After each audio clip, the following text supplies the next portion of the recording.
اعوذ باللہ من الشیطان الرجیم بسم اللہ الرحمن الرحیم اللہم صلی علی سیدنا و مولانا محمد وبارک وسلم۔ محترم ناظرین اکرام، السلام علیکم ورحمۃ اللہ وبرکاتہ۔ میں ہوں آپ کا میزبان حافظ حامد رضا اور آپ دیکھ رہے ہیں پروگرام نور ہدایت۔ ناظرین، آپ جانتے ہیں نور ہدایت میں ہم آپ کی ملاقات علماء کرام سے کرواتے ہیں، جن سے ہم کرتے ہیں سوالات اور جاننے کی کوشش کرتے ہیں دین اسلام کے حوالے سے معلومات۔ آج کے ہمارے معزز مہمان بہت خوبصورت انداز میں گفتگو فرماتے ہیں۔ ہمیشہ جب بھی ہم ریکویسٹ کرتے ہیں حضرت محترم المقام تشریف لے کر آتے ہیں، اپنی مصروفیات میں سے وقت نکال کر تشریف لاتے ہیں۔ الحمدللہ حضرت کا شعبہ تدریس سے تعلق ہے۔ میری مراد محترم المقام جناب حضرت علامہ مولانا مفتی قدرت اللہ شاذلی صاحب دامت برکاتہم العالیہ۔ آئیے آپ کی ملاقات کرواتے ہیں اور اپنے موضوع کی جانب بڑھتے ہیں۔ حضرت السلام علیکم ورحمۃ اللہ۔ کیسے مزاج ہیں حضرت؟ خیریت سے؟ بہت بہت شکریہ جی تشریف آوری کا، اور کافی عرصے بعد آج آپ تشریف لائیں۔ الحمدللہ مصروفیات ہوتی ہیں آپ کی یقیناً، لیکن ہم آپ کو مس کرتے ہیں۔ لیکن آپ کا لگایا ہوا پودا، کیونکہ آپ شروع سے ہمارے ساتھ ہیں، سلسلہ جاری ہے۔ جب آپ تشریف لاتے ہیں ہم آپ سے بہت کچھ سیکھتے ہیں۔ آج ہم نے سوچا کیوں نہ اس موضوع پر بات کی جائے کہ جس موضوع کے اندر بہت سی چیزیں آ جاتی ہیں۔ وہ موضوع اللہ کے بنائے ہوئے مہینے ہیں، جتنے مہینے ہیں، دن رات ہر چیز اللہ کی ہے۔ یہ جو مہینوں کو نام دے دیے گئے ہیں یہ بھی اللہ کے مہینے ہیں۔ کچھ مہینے ایسے ہوتے ہیں جن کو فضیلت حاصل ہوتی ہے، چاہے وہ رمضان شریف کا ہو، چاہے وہ سرکار کی ولادت کا مہینہ ہو، چاہے محرم الحرام کا ہو، شہداء سے ایک اس کو نسبت ہے، شعبان المعظم کو ولادتوں سے نسبت ہے۔ ایک بڑا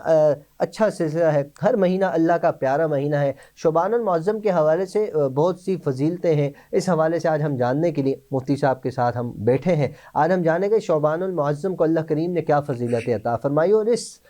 فضیلت والے مہینے کے اندر ایک فضیلت والی رات جو امت محمد صلی اللہ علیہ وآلہ وسلم کے نصیب میں آئی ہے، اس کی کتنی بڑی فضیلت ہے، اس پر بھی ہم کوشش کریں گے گفتگو کریں مختصر سے وقت میں۔ باقاعدہ موضوع کی جانب بڑھتے ہیں۔ علامہ صاحب ارشاد فرمائیے گا نا، اللہ کے سارے مہینے ہیں، تو یہ جو مہینہ ہے اس کو زیادہ اہمیت کیوں دی جاتی ہے، اس کی کیا وجہ ارشاد فرمائیے گا؟ بسم اللہ الرحمن الرحیم، اللہم صلی علی سیدنا و مولانا محمد مبارک وسلم۔ سب سے پہلے حامد بھائی میں آپ کا بے حد مشکور ہوں، آپ کا بھی بہت شکریہ۔ آپ نے ذرا نوازی فرمائی اور پھر مجھے حقیر کو دعوت دی یہاں پر۔ یقیناً آپ کی محبت ہے، شفقتیں ہیں جو ہمیں آنے پہ مجبور کرتی ہیں۔ اللہ تعالیٰ آپ کو سلامت رکھے، شکریہ۔ آپ علماء کی عزت کرنے والے ہیں، اللہ تعالیٰ آپ کی عزتوں میں اضافہ فرمائے، آمین۔ شعبان المعظم کا مہینہ جیسا کہ آپ جانتے ہیں کہ یہ اسلامی سال کا 8واں مہینہ ہے، اور رب العالمین نے اس مہینے کے اندر بہت زیادہ برکتیں اور عظمتیں رکھی ہیں۔ اس مہینے کو کئی اعتبار سے فضیلت حاصل ہے، اور یہ مہینہ ایسا مہینہ ہے کہ اس مہینے میں اللہ تعالیٰ کی رحمتوں کا نزول کثرت سے ہوتا ہے، اور اس کے جو بندے اپنی زندگی کو، اپنے شب و روز کو اس مہینے میں اس کی اطاعت میں بسر کرتے ہیں تو مالک کائنات نہ صرف ان سے راضی ہوتا ہے بلکہ ان کی خطاؤں کو بھی معاف فرماتا ہے، اور ایسے خوش نصیبوں کو اللہ اور اس کے رسول صلی اللہ تعالیٰ علیہ وسلم کی رضا حاصل ہوتی ہے۔ رمضان مبارک کا شعبان المعظم کا مہینہ چونکہ عظمت والا ہے، تو اسی عظمت کے پیش نظر ہمارے اسلاف ہمیشہ سے اس مہینے کی قدر کرتے آئے ہیں۔ حضرت انس بن مالک رضی اللہ تعالیٰ عنہ سے منقول ہے، آپ فرماتے ہیں کہ جب شعبان المعظم کا چاند نظر آتا تھا تو صحابہ کرام قرآن پاک کی تلاوت میں مصروف ہو جاتے تھے، اپنے اموال کی زکوٰۃ ادا کر دیتے تھے تاکہ جو غریب اور مسکین اور کمزور لوگ ہیں وہ بھی رمضان المبارک کے روزے رکھ سکیں، اور اسی طرح جو حکمران طبقہ تھا وہ مجرموں کو، قیدیوں کو بلاتا تھا، پیش کرتا تھا اپنے سامنے، جو سزا کے مستحق ہوتے ان کو سزا دی جاتی، باقیوں کو آزاد کر دیا جاتا۔ جو تاجر برادری کے لوگ ہوتے تھے وہ بھی اپنی تجارت کے لین دین کے معاملات کو ختم کرنے کی کوشش کرتے تھے تاکہ تمام دنیاوی معاملات سے بالکل دستبردار ہو کر جب رمضان المبارک کا چاند نظر آئے تو پھر یہ پورا مہینہ رمضان کا اللہ کی عبادت اور ریاضت میں بسر کیا جائے۔ تو گویا شعبان المعظم کا مہینہ ایسا عظمت والا مہینہ ہے کہ اس کے شروع ہوتے ہی صحابہ کرام رمضان المبارک کی تیاری میں لگ جاتے تھے، اور آپ جانتے ہیں کہ شعبان عربی کے لفظ شاب سے نکلا ہے اور اس کا معنی ہے پھیلنا۔ چونکہ اس مہینے میں رمضان المبارک کے لیے بھلائی خوب پھیلتی ہے، اس لیے اس مہینے کو اس نسبت سے جو ہے وہ شعبان کا نام رکھ دیا گیا ہے۔ واجبہ۔ اور غنیت الطالبین میں یہ بھی منقول ہے کہ حضور غوث پاک رضی اللہ تعالیٰ عنہ نے فرمایا کہ شعبان کے 5 حروف ہیں، اور ہر ایک حرف کی آپ نے وجہ بیان فرمائی، اور آپ نے فرمایا شین سے مراد شرف اور بزرگی ہے، جی، عین سے مراد علو اور بلندی ہے، با سے مراد بر اور احسان ہے، واہ جی واہ، الف سے مراد الفت ہے، اور نون سے مراد نور ہے۔ نور ہے، فرمایا واہ، یہ تمام چیزیں اللہ تعالیٰ اس مہینے میں ان خوش نصیبوں کو عطا کرتا ہے جو اس مہینے کو جو لوگ اس مہینے میں اللہ کی عبادت کثرت سے کرتے واہ ہیں۔ جی واہ۔ اچھا علامہ صاحب، ایک سوال میرے ذہن میں ایک دم سے آ گیا شعبان المعظم کے حوالے سے، جیسا کہ آپ نے ارشاد فرمایا کہ صحابہ کرام اس میں خشوع و خضوع کے ساتھ رمضان کی تیاری فرمایا کرتے تھے، اور یہاں تک بھی ہم نے سنا ہے کہ سرکار دو عالم صلی اللہ علیہ وآلہ وسلم شعبان کے بھی سارے روزے رکھتے تھے، اور شعبان کو رمضان کے ساتھ حضور پاک جوڑ دیا کرتے تھے۔ اس حوالے سے بھی ارشاد فرمائیے گا۔ بے شک آپ نے بالکل حامد بھائی بجا فرمایا۔ رسول پاک صلی اللہ علیہ وسلم اس مہینے میں روزوں کی کثرت کا اہتمام فرماتے تھے، اور حضرت انس رضی اللہ تعالیٰ عنہ سے بھی منقول ہے کہ آپ فرماتے ہیں کہ شعبان کو شعبان اس لیے کہا جاتا ہے کہ اس مہینے میں روزہ رکھنے والے کے لیے بہت زیادہ خیر اور بھلائی ہے، جس کی وجہ سے وہ جنت میں داخل ہو جاتا ہے۔ یعنی جو خوش نصیب اس مہینے میں، شعبان کے مہینے میں روزے رکھتے ہیں، اللہ تعالیٰ اس عمل خیر کی وجہ سے ان خوش نصیبوں کو جنت کا حقدار ٹھہرا دیتا ہے۔ اور حضرت سیدہ عائشہ صدیقہ رضی اللہ تعالیٰ عنہ روایت کرتی ہیں، فرماتی ہیں کہ نبی پاک صلی اللہ تعالیٰ علیہ وسلم روزہ رکھنے میں تمام مہینوں میں شعبان کے مہینے کو سب سے زیادہ محبوب سمجھتے تھے، اور آپ یہ چاہتے تھے کہ روزہ رکھتے رکھتے شعبان کو رمضان کے ساتھ ملا دیں۔ اس لیے آپ فرماتی ہیں کہ کثرت کے ساتھ آپ رمضان المبارک کے روزے رکھتے تھے، اور میں نے شعبان المعظم کی بنسبت اور کسی مہینے میں کثرت کے ساتھ آپ علیہ السلام کو روزہ رکھتے ہوئے نہیں دیکھا ہے۔ آپ شعبان کے مہینے میں اکثر آپ روزہ رکھا کرتے تھے، اس لیے کہ اس کی فضیلت بہت زیادہ ہے۔ اور حضرت انس رضی اللہ تعالیٰ عنہ سے روایت ہے کہ آپ فرماتے ہیں کہ میں نے نبی پاک صلی اللہ علیہ وسلم سے پوچھا، یا آپ علیہ السلام سے سوال کیا گیا کہ رمضان کے روزے کے علاوہ سب سے زیادہ افضل روزہ کون سا ہے؟ تو آپ علیہ السلام نے ارشاد فرمایا وہ روزہ جو رمضان کی تعظیم میں شعبان المعظم میں رکھا جائے، وہ روزہ رمضان کے روزوں کے بعد سب سے زیادہ فضیلت والا روزہ ہے۔ سبحان اللہ، سبحان اللہ۔ تو ایک روزہ جو اللہ کی رضا کے لیے شعبان میں رکھا جائے، اللہ تعالیٰ اس کا بے حد و بے حساب اجر و ثواب عطا فرماتے ہیں۔ اور اگر اکثر کثرت کے ساتھ یہ اس مہینے میں روزے رکھے جائیں تو یقیناً اللہ تعالیٰ اپنے بندوں کو بالکل۔ اچھا علامہ صاحب، ایک چیز اور اچانک سے ذہن میں آ گئی ہے، جیسا کہ رمضان المبارک کی ہم بات کرتے ہیں، رمضان المبارک بے شک بڑی برکتوں والا مہینہ ہے، بڑی عظمتوں والا مہینہ ہے۔ رمضان سے پہلے رمضان کی تیاری کرانے کے لیے جب آپ کسی جنگ کی جگہ پر جاتے ہیں، جنگ کرنے کے ارادے سے جاتے ہیں، تو یقیناً اس کی پریکٹس ہوا کرتی ہے۔ یہاں جنگ کا معاملہ نہیں، ہاں یہاں اپنے نفس کے ساتھ جنگ ضرور ہے۔ پورے دن بھوکا رہنے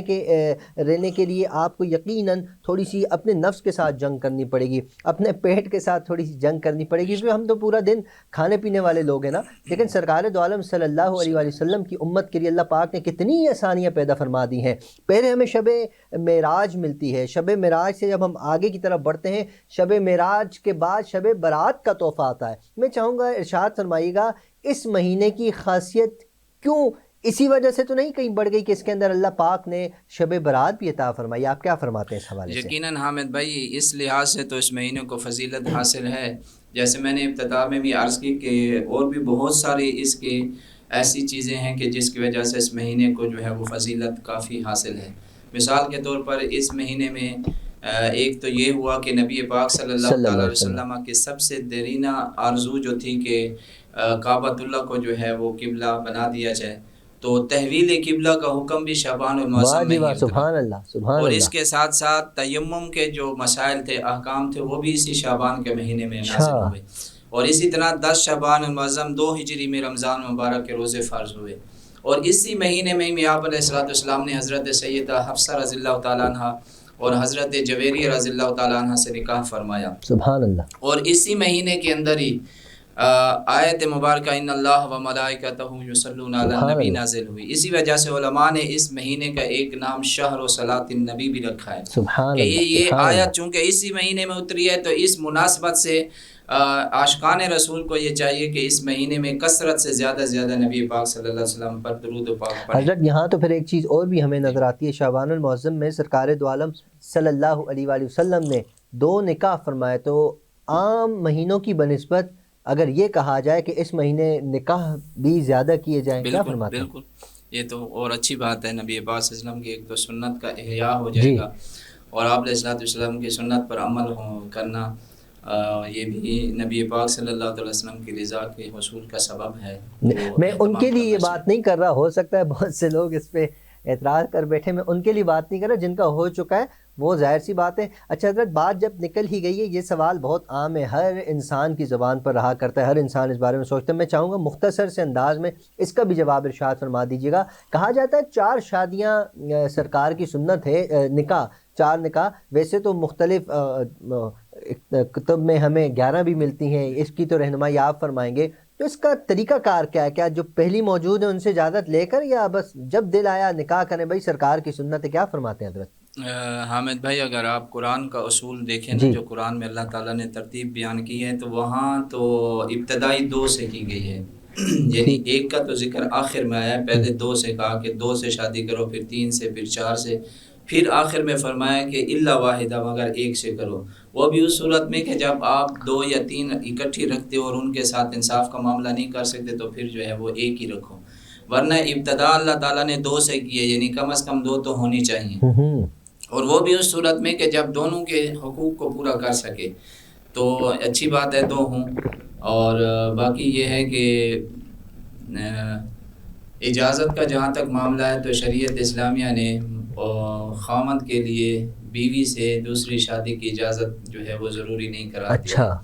یعنی خاوند اپنی پہلی بیوی کی اجازت کے بغیر بھی نکاح کر سکتا ہے، یعنی یہ ضروری نہیں ہے کہ اس کی اجازت نہیں ہوگی تو نکاح بھی نہیں ہوگا یا نکاح کر نہیں سکتا۔ یہ ہمارے معاشرے میں غلط جو ہے وہ تاثر پیدا ہو گیا ہے۔ ہمارا اسلام یہ کہتا ہے کہ مرد، چونکہ عورتوں پر مردوں کو فوقیت دی گئی ہے، الرجال قوامون علی النساء کے تحت، تو اس لیے یہ مرد کا حق ہے، جب اللہ تعالیٰ نے اور شریعت نے اس کو 4 نکاح کا حق دیا ہے تو یہ حق اللہ کی طرف سے اس کو ملا ہے، تو اس حق کو استعمال کرنے کے لیے اپنی پہلی بیوی سے اجازت کی اس کو ضرورت نہیں ہے۔ ہاں یہ ہے کہ اگر وہ یہ سمجھتا ہے کہ وہ پہلی بیوی اور جو دوسری سے کرے دونوں کے حقوق پورے کر پائے گا تو پھر کرے، ورنہ نہیں کرے گا تو پھر وہ عند اللہ جو ہے وہ مسئول ہوگا، اور کسی کے حق میں اگر کمی کرے گا تو بالکل اس کی بھی پکڑ ہے، اس کی بڑی سخت سزا ہے۔ اچھا علامہ صاحب، ایک ارشاد اور فرمائیے گا کہ شعبان المعظم میں روزوں کے حوالے سے لوگ بہت زیادہ اہتمام کرتے ہیں، نوافل کا اہتمام کرتے ہیں، پھر شب برات کا ایک سلسلہ ہے، شب برات والے دن روزہ رکھنا، اس کی فضیلت پر بھی میں چاہوں گا روشنی ارشاد فرمائیے گا۔ حامد بھائی، آپ نے بڑی خوبصورت بات کی۔ شب برات تو برات کا مطلب ہی جو ہے وہ چھٹکارے کا ہوتا ہے، خلاصی کا ہوتا ہے، یعنی اس کا مطلب یہ ہے کہ اس رات کو جو بندہ اللہ کی عبادت میں گزارتا ہے، اہتمام کے ساتھ اللہ کی عبادت کرتا ہے اور اگلے دن روزہ رکھتا ہے، تو اللہ تعالیٰ اس عمل خیر کی بدولت اس بندے کو جہنم سے آزاد کر دیتا ہے۔ سبحان اللہ، سبحان اللہ۔ اور آپ علیہ السلام کا بھی معمول یہی رہا، اور نبی پاک صلی اللہ علیہ وسلم تو جیسے میں نے آپ سے پہلے گزارش کی کہ آپ علیہ السلام اس مہینے میں روزوں کی کثرت کرتے تھے، تو اس کی حکمتیں بھی علماء نے لکھی ہیں کہ آپ علیہ السلام کثرت سے روزے کیوں رکھا کرتے تھے۔ تو اس کی ایک حکمت تو یہ ہے کہ اس مہینے میں چونکہ بندوں کے اعمال اللہ کی بارگاہ میں پیش کیے جاتے ہیں، اور یہ شب برات کو ہی سارا معاملہ ہوتا ہے، اور آپ علیہ السلام کی خواہش یہ تھی، آپ یہ چاہتے تھے کہ جب میرا نامہ اعمال اللہ کی بارگاہ میں پیش کیا جائے تو اس حالت میں کیا جائے کہ روزے کی حالت میں۔ اللہ اکبر، سبحان اللہ۔ جیسے حضرت اسامہ بن زید رضی اللہ تعالیٰ عنہ فرماتے ہیں کہ میں نے آپ علیہ السلام سے پوچھا کہ یا رسول اللہ صلی اللہ علیہ وسلم، جتنی کثرت سے میں آپ کو شعبان کے مہینے میں روزے رکھتے ہوئے دیکھتا ہوں، کسی اور مہینے میں اتنا کثرت سے روزے رکھتے نہیں دیکھا، اس کا سبب کیا ہے؟ تو آپ علیہ السلام نے فرمایا، اسامہ، اس کا سبب یہ ہے کہ رجب اور رمضان کے درمیان شعبان کا مہینہ ہے، جس سے اکثر لوگ غفلت برتتے ہیں، حالانکہ اس مہینے میں اللہ کے بندوں کے اعمال اللہ کی بارگاہ میں پیش کیے جاتے ہیں، اور میں یہ پسند کرتا ہوں کہ جب میرے اعمال نامہ پیش ہو تو میں روزے کی حالت۔ اللہ اکبر، سبحان اللہ، تو یہ ایک تو یہ معاملہ ہوتا ہے کہ شب برات میں بندوں کے اعمال پیش کیے جاتے ہیں، اور دوسرا یہ ہوتا ہے کہ پورے سال میں جتنے لوگوں نے مرنا ہوتا ہے ان کے نام بھی اللہ تعالیٰ لکھوا دیتا ہے، تو اور بھی بہت سارے امور میں یہ چیز ہوتی ہے۔ حضرت معذرت کے ساتھ قطع کلامی مختصر میں چاہوں گا، کیونکہ وقت بہت مختصر سا ہے، مختصر سا جواب یہ مل جائے کہ جو شب برات والے دن یا رات کو قبرستان بھی جاتے ہیں، میں چاہوں گا مختصر سے اس کا ارشاد فرما دیجیے گا۔ یقیناً آپ علیہ الصلوۃ والسلام کے یہ تو سنت مبارکہ ہے، اور آپ علیہ الصلوۃ والسلام جنت البقیع جایا کرتے تھے، حدیث سے یہ ثابت ہے، تو اس لحاظ سے جانا بھی چاہیے، کیونکہ وہاں پہ ایک تو اس چیز کا خاص طور پر اہتمام کریں کہ مرد اور عورت جو ہے نا اس کا اختلاط نہیں ہونا چاہیے، اور کوشش یہ کریں کہ عورتیں نہ ہی جائیں تو بہتر ہے، اور مرد حضرات جائیں تو وہ بھی یہ طریقہ ہو کہ وہاں پہ جا کے جو اصالِ ثواب کا طریقہ ہے وہ اختیار کریں اور اپنے مرحومین کے پاس جائیں، ان کی روحیں یقیناً خوش ہوتی ہیں اور وہ آنے والے کو پہچانتی بھی ہیں، جیسے حدیث سے مبارکہ صحیح حدیث سے ثابت ہے کہ جب بندہ سلام کرتا ہے، پہلا سلام کرتا ہے، پھر سلام کرتا ہے، تو جب تیسری مرتبہ سلام کرتا ہے تو سلام کا جواب بھی دیا جاتا ہے، اور جو قبر والا ہوتا ہے وہ جو سلام کرنے والا ہوتا ہے اس کو پہچانتا بھی ہے کہ یہ میرا فلاں رشتہ دار ہے، یہ ہے جس نے مجھے سلام کیا اور میری قبر پہ آیا ہے، تو ان کی روحوں کو خوشی ملے گی، اور اصالِ ثواب کریں گے تو یہ بھی قرآن و حدیث سے ثابت ہے، اور اس سے بھی ان کے درجات بلند ہوں گے۔ بے شک، بہت بہت شکریہ مفتی صاحب، آپ کی تشریف آوری کا شکریہ، اور آپ نے اتنی معلومات فراہم کہ اللہ پاک آپ کے علم میں عمل میں بے پناہ برکت عطا فرمائے۔ ناظرین اکرام، ہمیشہ کی طرح آپ سے بھی گزارش ہے، پروگرام کا وقت اختتام کی جانب ہے، اپنا خیال رکھیے، اپنے اہل و عیال، اپنے پڑوسی، اپنے رشتہ دار، سب کا خیال رکھیے، ہم سب کو اپنی دعاؤں میں یاد رکھیے۔ السلام علیکم ورحمۃ اللہ وبرکاتہ۔